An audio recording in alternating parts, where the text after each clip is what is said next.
গ্রামের মানুষ নাকি অনেক সহজ সরল।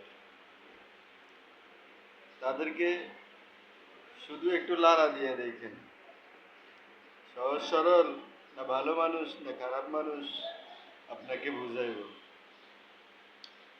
আর বললেন জায়গাটা একদম মাপ দিয়ে দেন, তখন দেখবেন যে কোনো এক পক্ষ নিয়ে আপনাকে একাত দিবে বরাবর,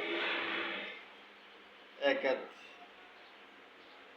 এরা হইল এক ধরনের মানুষ, এইখানে এক কথা বলবো, ওইখানে আরেক কথা বলবো, বলি মজা লুটবো। খেয়াল রাখিয়েন, যতটা সহজ সরল মনে করবেন ততটা সহজ সরল না। এদের হিসাব কিতাব অনেক ডেঞ্জারাস। এরা মানুষ এখন এক কথা বলে, তখন আরেক কথা বলে। এদের সাথে খুব সাবধান, চলাফেরা খুব সাবধান। এতটা সুবিধার না গ্রামের মানুষ।